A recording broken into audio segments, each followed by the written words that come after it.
Good morning, everybody. My name's Laurie Tamney. I am the Director of Global Sales for Bequest.com, and I am here to talk to you about preserving your digital legacy. How many of you use some type of smartphone device, whether it's an iPad, a smartphone of some sort? Raise your hands. Have you thought about all of the data that you have stored in that device? And if it was to be lost, is it saved in the cloud? If it was to be lost, could somebody access that information? How are you going to save this information to start preserving your legacy, as well as start preserving your family's digital legacy? Well, Bequest platform was developed for us to be able to start creating a digital legacy that allows you to store important documents like wills, insurance policy, mortgage documents, so on and so forth. In addition to your digital media, family photos, memorabilia from videos that you've saved from either weddings, births, graduations, etc. Well, what we've devised is a platform that has three components. An account activation system, which allows you to determine who can access that information and when they can access that information.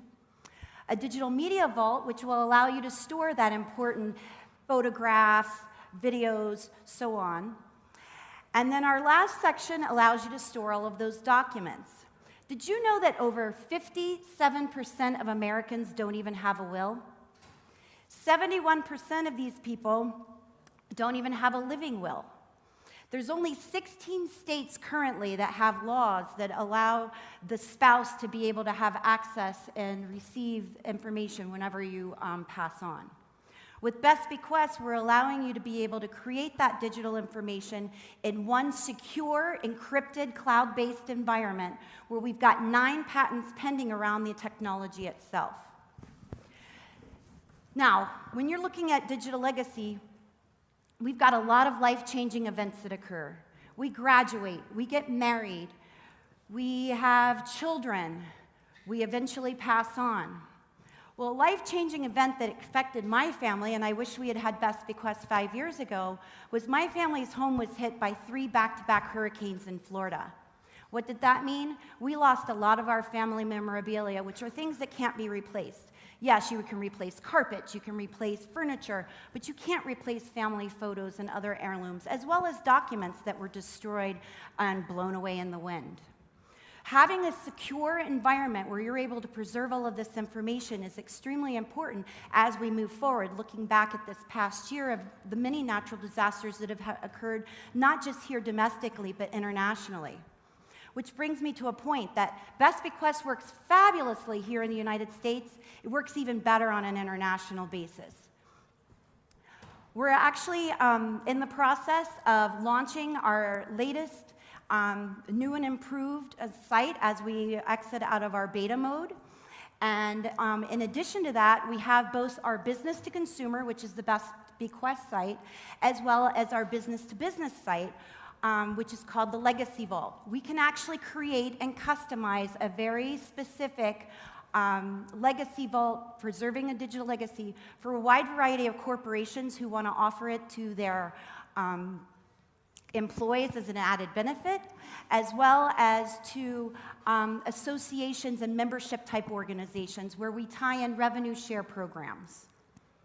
This is an example of the design functionality of the site. What you do when you initially go in is go through and walk through an interview process. Now, the cool thing about it is you're not actually going to have to go through the entire interview if it's not applicable to whatever you are in your stage of life. I talk about the life-changing events. Thinking back, I'm sure you can all think of a time, either personally or someone you know within your family that's experienced a life-changing event. We are trying to avoid and allow families to be able to deal with the life-changing events without having any conflict or issues that may come up. We're currently working with quite a few Fortune 500 as well as other companies as both potential strategic partners, clients, and affiliates. The unique thing about our site is we are offering affiliate programs where we're offering various insurance opportunities, banking opportunities at discounts as being a Bequest Legacy Vault user. The wide variety of companies that you see on the list up here. I'd like to introduce Paul, who's coming up to help from a technical perspective on the site.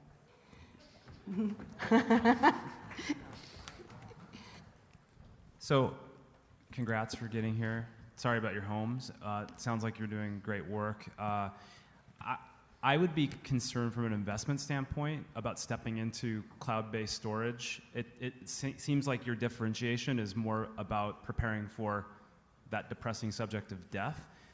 What is your, no pun intended, but if that does not work and the idea dies, like, what would you pivot to?